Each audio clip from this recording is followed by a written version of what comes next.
À l'extrême opposé de la capitale moderne du Caire, le plateau de Gizeh. Son vaste ensemble funéraire inclut les pyramides de Snéfrou et de son fils Képhren. Monuments colossaux à la gloire de leur bâtisseur, ils marquent également la fin d'une apogée de l'Égypte ancienne.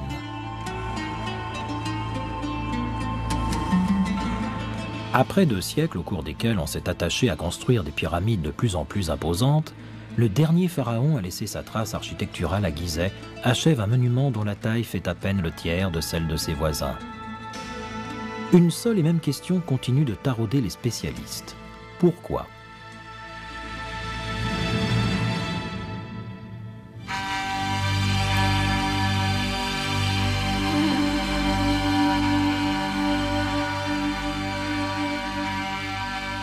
L'an 2532 avant Jésus-Christ voit l'avènement du pharaon Mykérinos. Dans sa lignée, il figure comme 5e descendant de la 4e dynastie.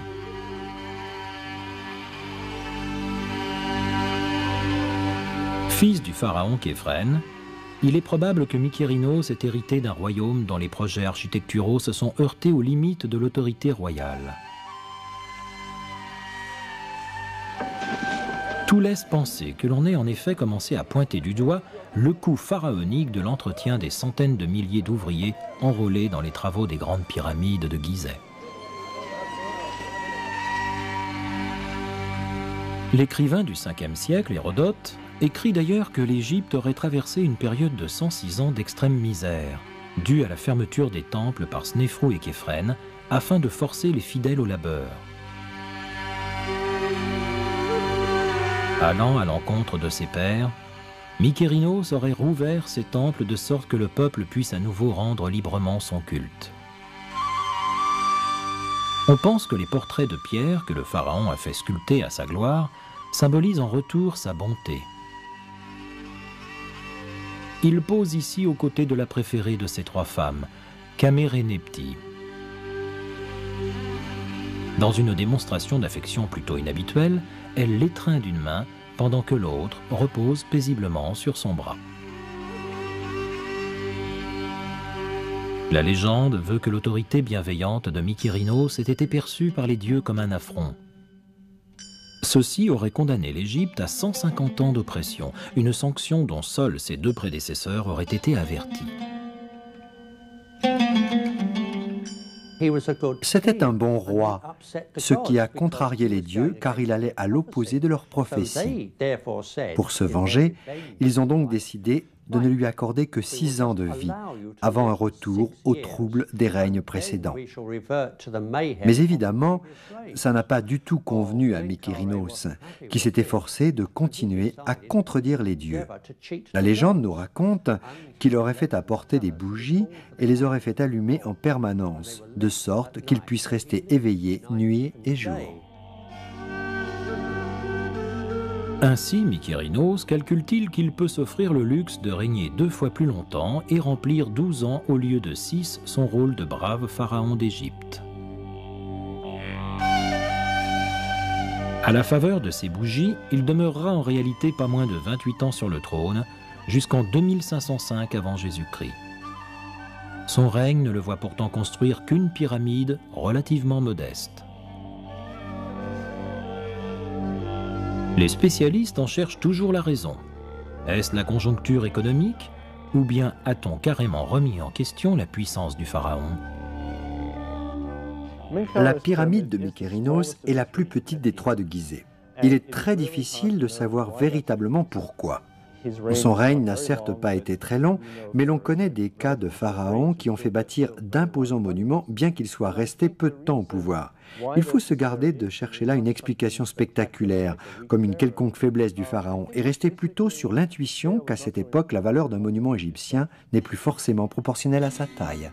D'autres historiens avancent l'hypothèse que la taille de l'édifice aurait été dictée par le choix des matériaux de construction. On ne sait pas pourquoi la pyramide de Mykérinos est la plus petite des 3 de Gizeh. On a peut-être voulu y incorporer une pierre plus difficile à façonner. Il a certainement été question d'enchâsser la base dans du granit, un matériau effectivement plus dur à travailler que le calcaire, qui était jusque-là communément utilisé. De la même manière, on ne sait pas non plus pourquoi celle de Snéfrou est la plus grande, ni pourquoi celle de Képhren est de cette taille et pas d'une autre. On sait par contre que le règne du pharaon Mykérinos voit s'achever la 4e dynastie. C'est le début d'une ère de bouleversement et l'avènement d'une nouvelle lignée de pharaons. Ainsi, en 2498 avant Jésus-Christ, débute en Égypte ancienne, sous le pharaon Ouserkaf, la 5e dynastie. Ouserkaf, dont le nom signifie « celui dont l'âme est profonde », n'est autre que le petit-fils du pharaon Snéfrou. Il s'est offert son titre en épousant la fille de Mykérinos. S'il ne reste que peu de temps sur le trône, il montre néanmoins qu'il refuse de suivre la tradition funéraire de ses prédécesseurs, en préférant au plateau de Gizeh le lieu de Saqqara comme emplacement de sa pyramide. Le monument, qui a très mal résisté à l'épreuve du temps, se tient presque dans l'ombre de la pyramide à degrés de Djoser.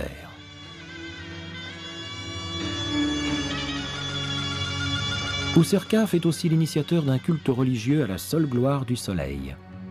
Bien que le temple construit à cet effet ait disparu depuis longtemps, les spécialistes sont parvenus à en reconstituer une description grâce à l'héritage des temples solaires qui l'ont suivi.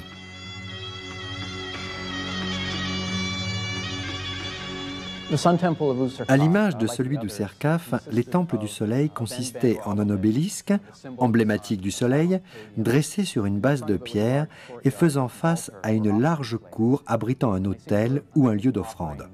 Tout porte à croire qu'on faisait à cet endroit des offrandes au soleil. Ces mêmes temples semblaient aussi être en lien étroit avec l'association du roi avec le dieu solaire, puisque dans leur vie après la mort, les rois se voyaient investis de ce statut divin.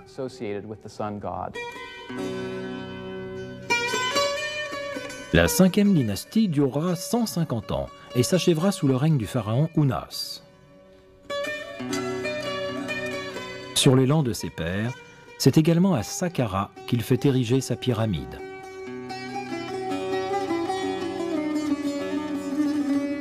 Bien qu'elle soit extérieurement en très mauvais état, son intérieur renferme toujours les premiers textes découverts sur les murs de pyramide.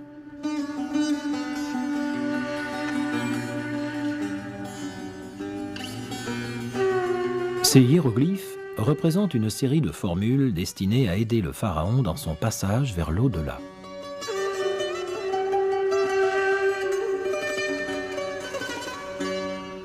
Les scribes de l'Antiquité ont à leur tour recopié sur papyrus ces instructions gravées dans la pierre. Illustrée avec un sens pointu du détail, cette compilation d'écrits forme ce que l'on appelle le livre égyptien des morts. Pendant 2000 ans, les Égyptiens liront et réciteront ce véritable guide de la vie après la mort, qui constitue à ce jour l'un des chefs-d'œuvre les plus précieux de toute la culture d'ancienne Égypte. El Ounas, dont l'existence est éternelle, ton essence est aux cieux, ton corps est sur terre. Ton cœur, Ounas, repose parmi ceux qui, sur cette terre, continueront aussi à vivre à jamais.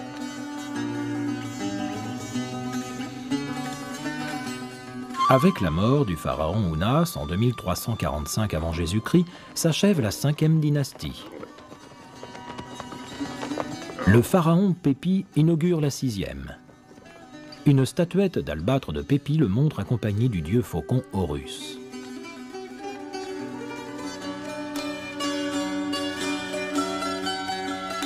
Curieusement, cependant, l'oiseau se tient à distance derrière le trône, comme si tout à coup ce dieu d'une importance capitale se désintéressait du pharaon. Les écrits sur Pépi nous enseignent que sous son règne, la classe dominante gagne en influence en même temps qu'elle s'enrichit. Que son pouvoir absolu, dicté depuis la ville de Memphis, perd en crédibilité et que son royaume court au désastre. Cette statue de bronze de Pépi Ier le montre au crépuscule de son pouvoir d'un demi-siècle. Après son décès en 2283 avant Jésus-Christ, c'est son fils Pépi II qui lui succède alors qu'il n'a que 6 ans.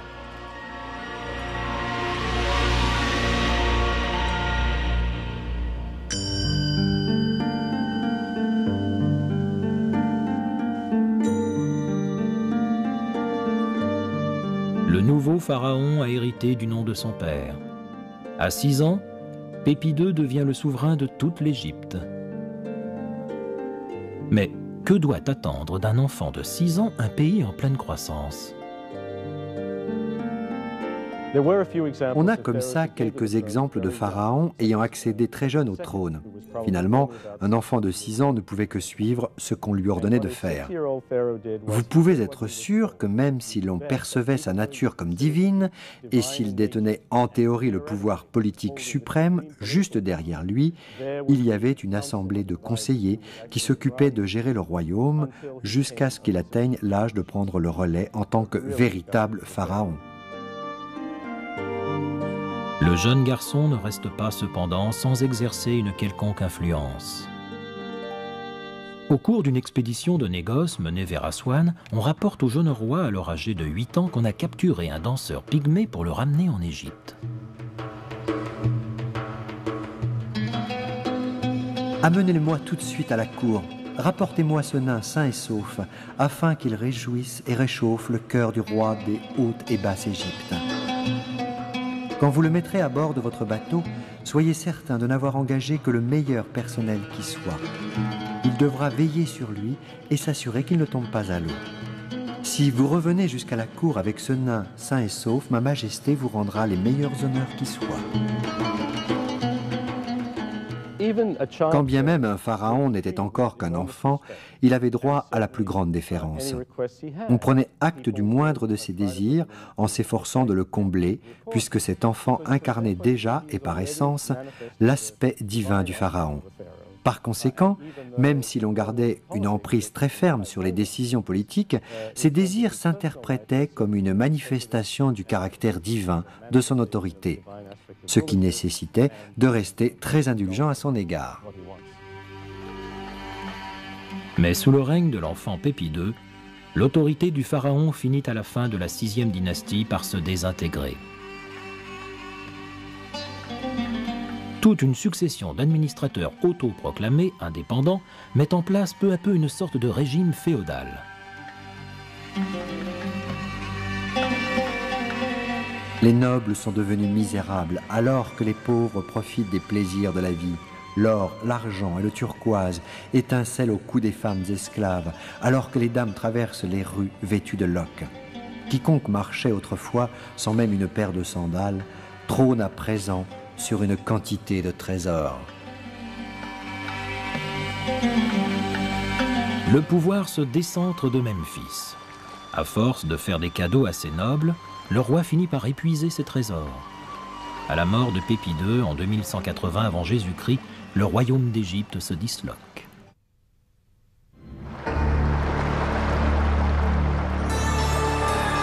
Pendant plus de 1000 ans, la civilisation égyptienne s'est épanouie à l'ombre des falaises de la vallée du Nil, adossée au désert.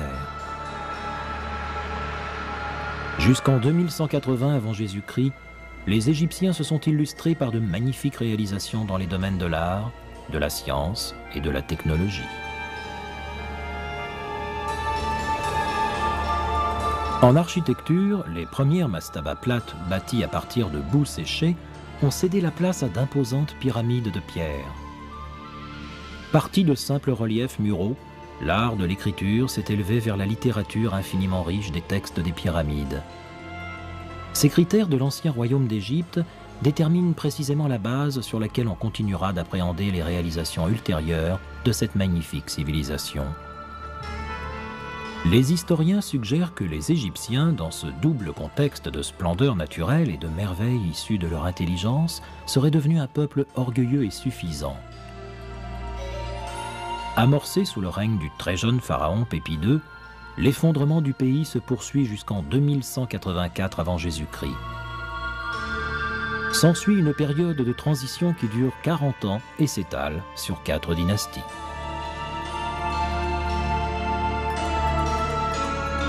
On cherche toujours les véritables explications de ce déclin.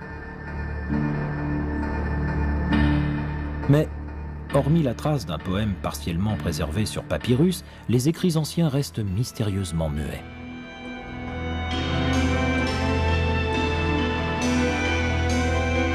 Voyez comment des choses qui n'arrivaient pas auparavant arrivent à présent. Ce sont les mendiants qui adorent le roi. Regardez ce qu'est devenu celui qu'on avait enterré comme le faucon suprême. Sa pyramide s'est vidée de ses trésors.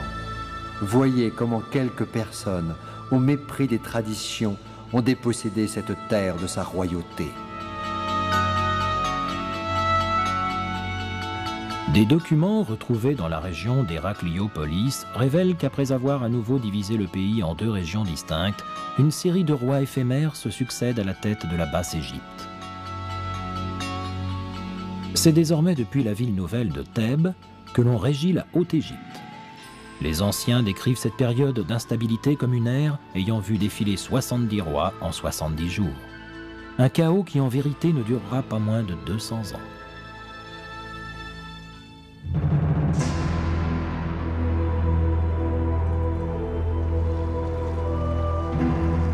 Des cendres de l'ancien royaume et du marasme ambiant, le roi Montuhotep est le pharaon surgissant comme le nouvel unificateur de l'Égypte. Lui-même se présente comme l'artisan de cette unité.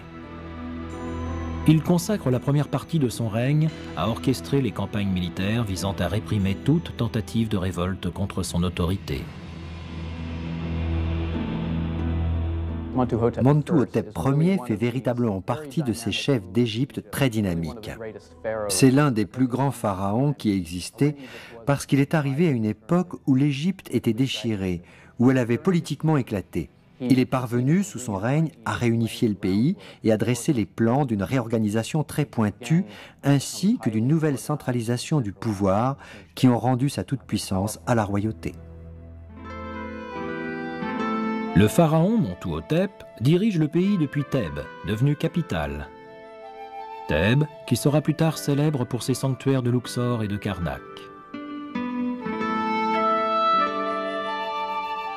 Sous son règne, Thèbes est déjà une ville immense et puissante. Les anciens en parlent comme de la ville aux 1000 portes. Du point de vue architectural, elle incarne la stabilité et la prospérité retrouvées.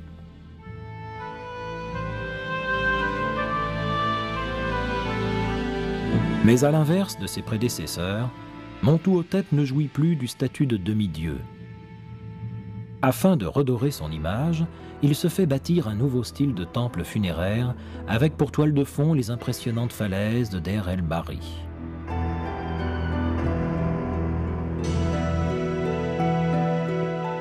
Creusée à même la roche, la nécropole, mélange de mastabas traditionnels et d'imposantes pyramides, confirme le retour en force d'un souverain mi-dieu, mi-homme.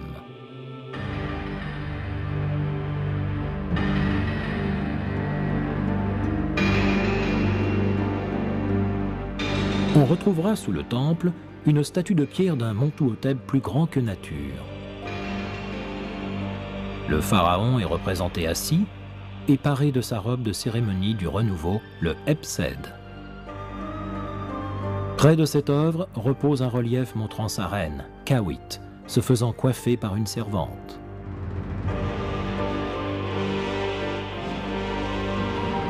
Parmi les artefacts que nous livre la tombe, figure d'autre part cette peinture de la princesse Ashait, se relaxant et humant le parfum d'une fleur de lotus. Autant de scènes, en somme, soulignant une paix et une stabilité retrouvées. Un équilibre qui perdure tout au long du règne de ce pharaon, considéré comme l'instigateur d'une toute nouvelle conception de l'autorité.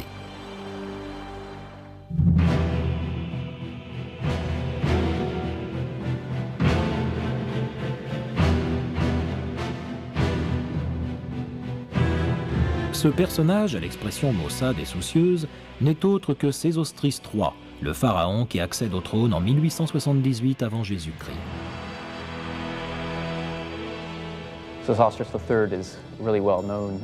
On connaît bien Sésostris III parce que le passé nous a légué de nombreuses statues de lui. Toutes sont assez saisissantes et nous montrent un roi qui s'efforce de prendre son rôle très au sérieux. Il se présente comme un souverain avisé, très prudent, qui veut absolument défendre le caractère tout-puissant de la royauté.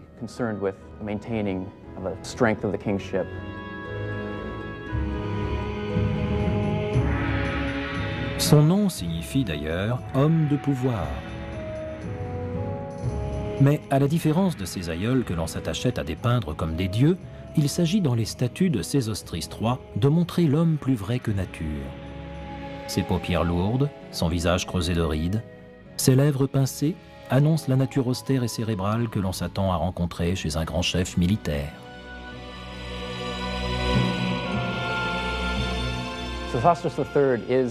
Sésostris III est resté comme le symbole d'un grand chef d'armée.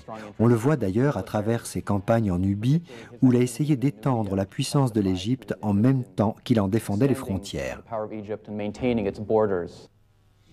C'est également sous son règne qu'il développe des citadelles construites à partir de briques de terre, après que les Égyptiens aient bâti les premiers modèles à la frontière sud de la Nubie, aujourd'hui nord du Soudan. Certaines de ces forteresses ont d'ailleurs un rôle plus commercial que militaire. Elles servent notamment de lieu de transit aux matériaux de construction qui lui permettent de bâtir tout au long de son avancée expansionniste. La région de Haute-Nubie était à l'époque le haut lieu d'une culture très puissante, appelée la culture Kerma.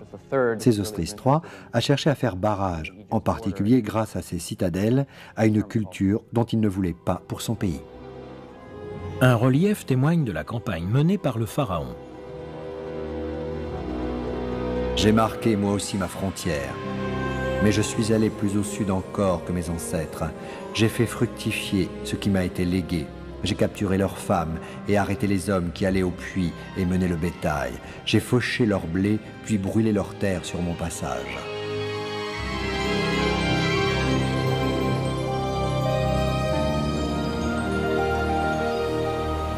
La plupart de cette richesse accaparée au cours de ses campagnes en Nubie lui sert à ériger de nouveaux temples en Égypte. Il fait bâtir dans la capitale de Thèbes un temple, aujourd'hui disparu, dédié au dieu Montou, dieu de la guerre sous l'Égypte antique.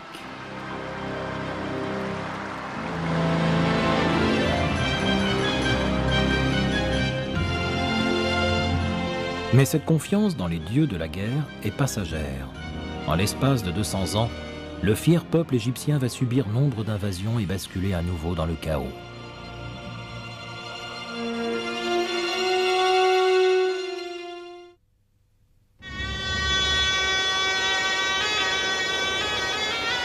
S'il est vrai qu'aucun monument ni représentation picturale ne célèbre leur règne, des écrits anciens nous révèlent qu'en 1663 avant Jésus-Christ, des pharaons d'origine sémite, les Hyksos, prennent le contrôle de l'Égypte.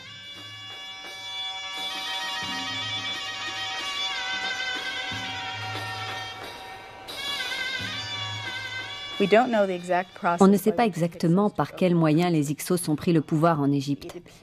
Peut-être est-ce en partie en s'infiltrant discrètement par le delta du Nil, à moins qu'il y ait eu une véritable invasion organisée.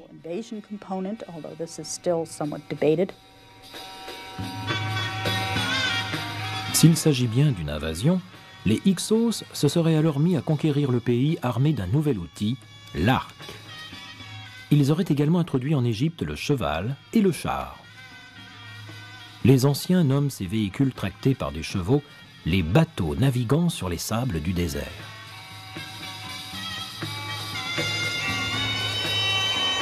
Il y a lieu de penser que les Hyksos aient cherché à piller Memphis, capitale culturelle et politique de l'Égypte.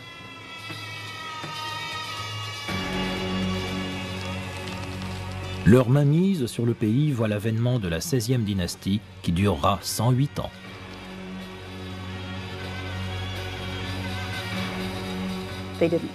Ils n'ont pas du tout apprécié cette hégémonie étrangère. Elle les a marqués très profondément au point qu'après être parvenus à bouter les Hyksos hors de leurs frontières, les Égyptiens ont continué à vivre dans ce que j'appelle le syndrome du « plus jamais ça ». Il n'était pas question que ça recommence un jour.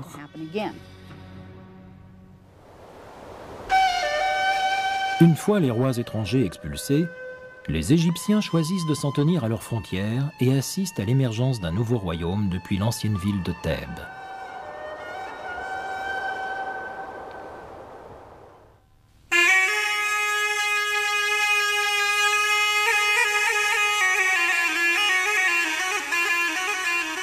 Les pharaons emblématiques de ce nouveau royaume se projettent plus que jamais comme des êtres de nature divine.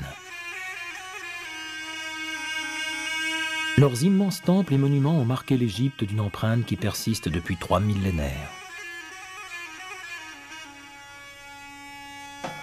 Cette 18e dynastie ou lignée de pharaons débute en 1570 avant Jésus-Christ avec le roi Ahmosis. Une mosaïque contemporaine à son règne le montre prenant son bain rituel de purification.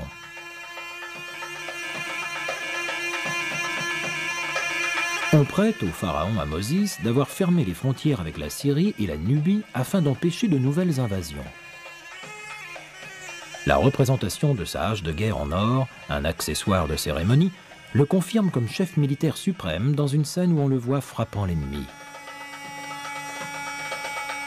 Bien que sa tombe ait été pillée des trésors qu'elle renfermait, très probablement, sa momie est demeurée intacte. C'est pour nous l'occasion unique de contempler le visage de ce pharaon fondateur de la 18e dynastie.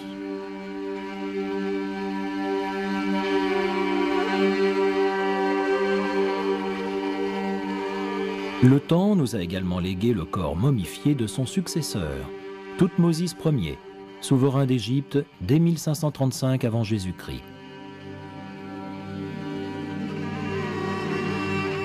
Bien que son règne n'ait duré que 6 ans, on le crédite d'une série de brillantes campagnes militaires lui ayant permis de repousser davantage les frontières d'Égypte sur les riches terres minières de Nubie.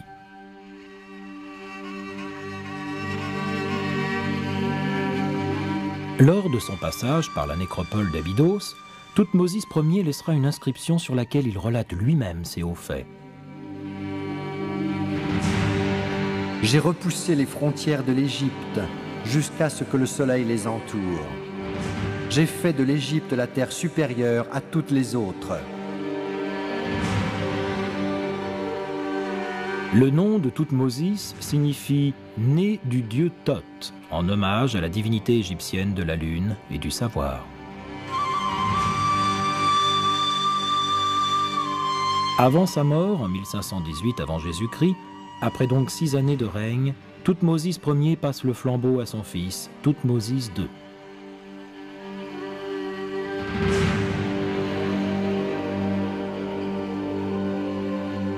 À cette époque, seules les familles royales égyptiennes encouragent le mariage entre frères et sœurs, de sorte que soit assurée une lignée consanguine permettant d'hériter du trône en toute confiance. C'est ainsi que Thoutmôsis II épouse sa propre demi-sœur, Hatshepsut, dont le nom désigne la plus éminente d'entre les femmes nobles. Tous deux gouvernent côte à côte pendant 14 ans. Mais le pharaon Thoutmôsis II n'est que l'ombre du Père Tout-Puissant dont il a hérité. Il règne sur une période peu mouvementée, et lorsqu'il meurt à l'âge de 30 ans, il laisse une famille royale en proie à un grave dilemme. Parmi ses seuls légataires potentiels figure en effet un jeune garçon qui n'a pas encore 12 ans. La mère de l'enfant est une femme du harem du nom d'Isis. On place malgré tout à la tête du royaume le jeune Thoutmôsis III. C'est cet enfant, qui se trouvait être bien entendu le neveu d'Hatshepsut, qui a bénéficié le premier du droit d'héritier du trône, puisqu'il était le descendant masculin immédiat du roi décédé.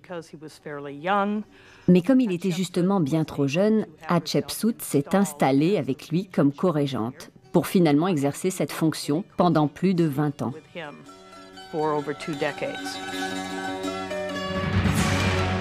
En réalité, après 2 ans de co-régence, la reine Hatshepsut usurpe le pouvoir de son beau-fils et se fait couronner pharaon.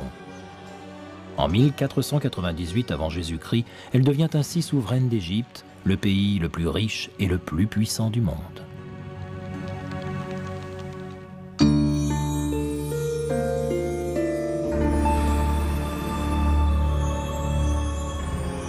Niché dans les contreforts des falaises de Deir el-Bahri, près de Thèbes, se tient un remarquable chef-d'œuvre, le temple funéraire de la reine Hatshepsut. Elle-même surnommait ce site le jardin de mon père Amon, le plus puissant des dieux de Thèbes. C'était effectivement un jardin très raffiné, dont les rampes de l'entrée étaient bordées de nombreux arbres et arbustes verdoyants, un ornement végétal dont on sait qu'il s'étendait jusque sur les colonnades et le long du sanctuaire. Plus qu'un temple, ce lieu est pour Hatshepsut un instrument de propagande destiné à justifier sa montée sur le trône. La reine a fait peindre sur ses murs des scènes montrant son père défunt, Thoutmôsis Ier lui conférant les pleins pouvoirs. La plupart des scènes que le temple funéraire d'Hatshepsut nous offre de contempler nous présentent sa souveraineté d'une façon très idéalisée.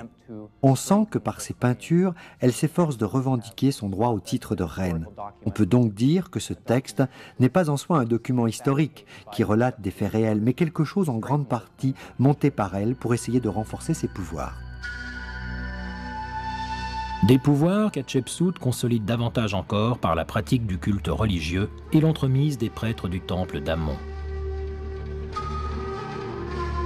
L'autorité de ces prêtres est importante, puisqu'ils vénèrent précisément un dieu dont on pense qu'il donne toute leur force au pharaon.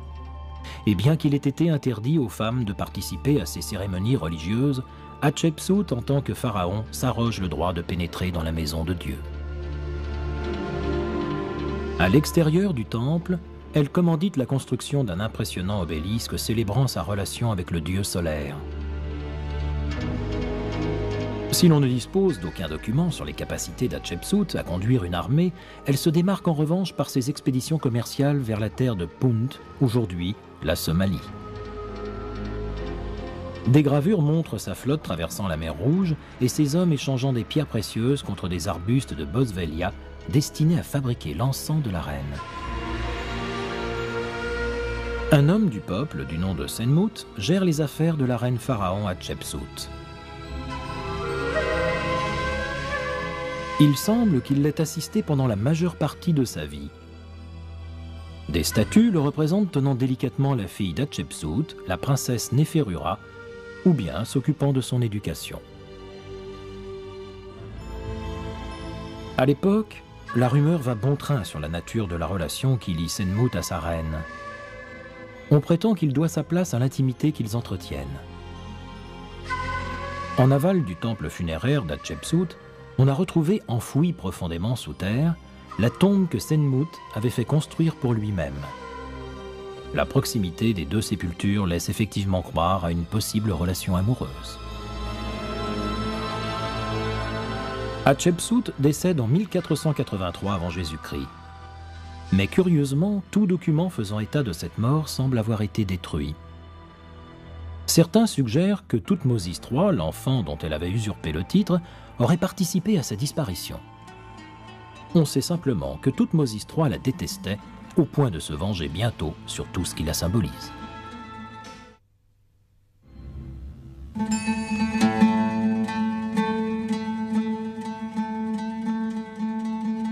L'enfant aura en effet patienté pas moins de 20 ans avant de pouvoir reprendre son titre. «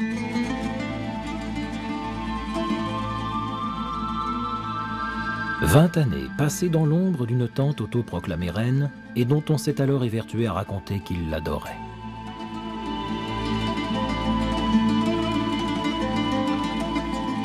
Après la mort de la reine Hatshepsut, Thoutmôsis III devient donc en 1504 avant Jésus-Christ le célèbre pharaon de la 18e dynastie égyptienne.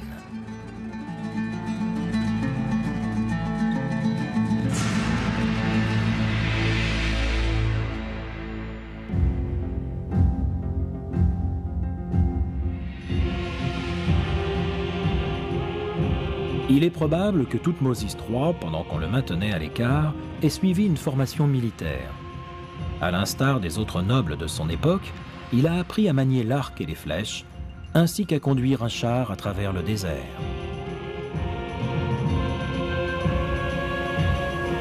Aussi commence-t-il à faire preuve de ses prouesses militaires dès sa seconde année de règne. Les écrits de l'époque témoignent des 18 années au cours desquelles il livre bataille et mène toute une série de campagnes le long des côtes de Syrie. Une période qui le voit s'enrichir considérablement et poussera les historiens à le comparer à Napoléon. On le surnomme le Napoléon de l'Égypte parce que c'est l'un des personnages militaires les plus éminents de toute l'histoire de la royauté égyptienne. Il a mené une série impressionnante de campagnes militaires, bien plus que l'ont fait la plupart des pharaons des côtes est et ouest de la Méditerranée. Et il participait lui-même physiquement à beaucoup de batailles. Il consacre le butin rapporté de ses campagnes à embellir et agrandir de nombreux temples de son pays. Parmi les travaux les plus éblouissants qu'il réalise, ceux du temple de Karnak, bâti sur les ruines de Thèbes. À l'extrémité est du vaste ensemble religieux, il fait élever son temple du Hebsed, ou fête du renouveau. L'architecture de l'édifice est unique en son genre. On pense que ces colonnes, d'une forme pour le moins inhabituelle, évoquent les piquets de sa tente militaire. Quant aux autres murs et colonnes du site, ils illustrent les variétés de plantes et d'animaux rapportés de sa campagne en Syrie.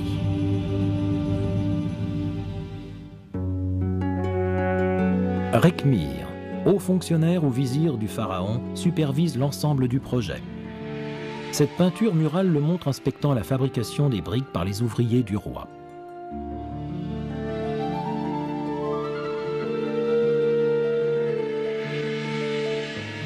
Mais Thoutmôsis III a beau être un entrepreneur très productif, c'est aussi un destructeur acharné. Au cours des 20 ans qui suivent la disparition d'Hatchepsout, secondé par une armée de fidèles partisans, il s'attache à détruire systématiquement toute trace historique de son ancienne tutrice. Il n'a pas toléré l'usurpation de sa place sur le trône et il se venge autant qu'il le peut.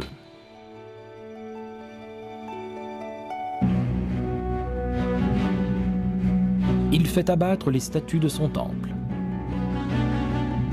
Certaines sont décapitées, d'autres fracassées au sol. On efface au burin son visage des reliefs muraux. On fait table rase du moindre document évoquant son règne. Même les statues de son commandant en chef et compagnon Senmout n'échappent pas aux dégradations. Il s'agit ni plus ni moins d'un véritable autodafé. En gommant ainsi l'image et le nom d'Hatchepsout, Thoutmôsis III pense s'affranchir de son souvenir en même temps qu'il espère anéantir toute chance de survie de son âme. Cette même 18e dynastie de pharaons s'aperçoit qu'elle n'a jamais véritablement profité de la splendeur de son grand sphinx de Gizeh, déjà vieux de 1000 ans.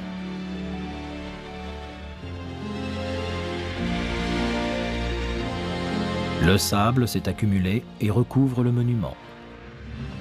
C'est un nouveau pharaon, Thoutmôsis IV, qui sous sa première année de règne, en 1419 avant Jésus-Christ, décide de désensabler le sphinx. Entre les pattes de la grande bête du désert, une imposante plaque de pierre gravée témoigne de l'événement. Vous voyez ici une reproduction de la plaque reposant au pied du grand sphinx. Le début du texte se trouve sur la partie supérieure droite. Il indique la date à laquelle on l'a gravé pendant son règne. On peut lire ensuite le récit d'une aventure tout à fait extraordinaire. Un jour, le roi s'en va chasser des autruches et des lions dans le désert qui s'étend derrière les pyramides. Pour marquer une pause, il décide de faire une petite sieste et s'étend au frais, à l'ombre de la tête du sphinx. Le roi rapporte qu'au cours de son somme à l'ombre du sphinx, ce dernier se serait mis à lui parler. « Regarde-moi, Thoutmôsis, mon fils. Je suis ton père jusqu'à l'horizon. J'ai un présent à t'offrir, l'autorité terrestre sur tout être vivant. Je t'offre toutes les terres sur lesquelles le soleil pose sa lumière. Je m'en remets tout entier à ta bienveillance. Les sables du lieu saint où je repose ont fini par me recouvrir. Mon corps me fait mal. Je suis exténué. Et il a continué, « Si tu te soucies de mon apparence, alors rends-moi mon visage. Dégage-moi de tout ce qui me gêne, et je ferai de toi non seulement le roi de l'Égypte, mais l'un des plus grands souverains que l'Égypte ait connu. » Pendant 33 ans, Thoutmôsis IV règne sur une Égypte prospère et stable. Son initiative de débarrasser le sphinx du sable accumulé sur un millénaire semble être restée comme la plus grande de ses réalisations. S'ensuit un siècle d'opulence. L'Égypte se prélasse dans une abondance d'or et de richesses. Les Égyptiens anciens s'épanouissent en création artistique en même temps qu'ils se mettent à vénérer une kyrielle de dieux. Une période de paix et d'ostentation, mais à laquelle une crise vient subitement mettre un terme. Tout commence avec l'arrivée d'un personnage qui deviendra bientôt pharaon. Un homme dont on s'attache, curieusement, à fausser l'image.